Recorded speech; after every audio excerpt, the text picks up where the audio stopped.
ఇద్దరి మధ్య భయంకరమైన యుద్ధం ప్రారంభమైంది. అటు కృష్ణార్జునులు ఇద్దరు శంఖాలు పూరించారు, ఇటు కర్ణశల్యులు ఇద్దరు శంఖాలు పూరించారు. ఒకరు వేసిన అస్త్రానికి తీసిపోకుండా రెండో వారు అస్త్రం వేస్తున్నారు. కర్ణార్జునుల యొక్క యుద్ధం జరుగుతుంటే ఇక చాలా సైన్యం మనమేముంది, క్షణాల మీద కొట్టుకోవచ్చు, చావచ్చు, ఈ యుద్ధం మళ్ళీ చూడటం కుదురుతుందా అని యుద్ధం మానేసి చూస్తున్నారు. అంత భయంకరమైనటువంటి యుద్ధం జరిగింది.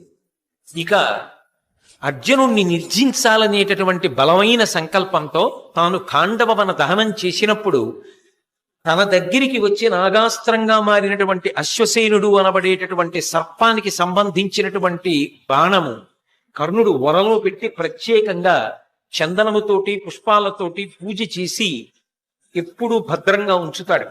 అటువంటి బాణాన్ని తీసి గురి చూసి సంధించి అర్జునుడి మీదకి విడిచిపెడుతున్నాడు.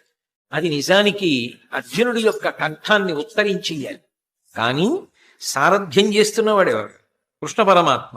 అందుకే ఆయన రథాన్ని 5 అంగుళాలు భూమిలో దిగబడిపోయేటట్టుగా తొక్కాడు.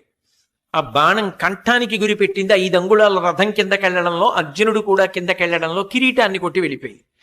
అయినా పగ తీరక అది మళ్లీ వస్తుంటే కృష్ణుడు ఈ వృత్తాంతాన్ని అంతటినీ చెప్పిన కారణం చేత 6 బాణములు ప్రయోగించి అర్జునుడు ఆ సర్ప సంబంధమైన బాణాన్ని తుత్తునియలు చేసేశాడు, ముక్కలు చేసేశాడు.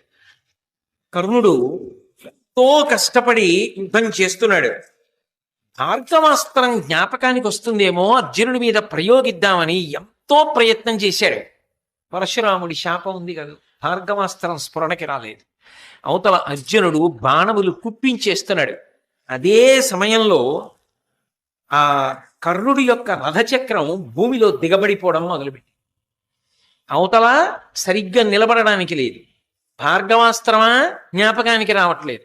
అర్జునుడా బాణ పరంపర కురిపించేస్తున్నాడు. రథమా కదలదు, ధనస్సా విరిచేశాడు. అయినా ఇంకొక ధనస్సుని బాణాన్ని తీసుకుని యుద్ధం చేశాడు. ఎంత గొప్ప యుద్ధం చేశాడంటే గాంధీవం యొక్క అల్లెతాడు కట్టే ముడి విడిపోయేటట్టుగా కొట్టాడు.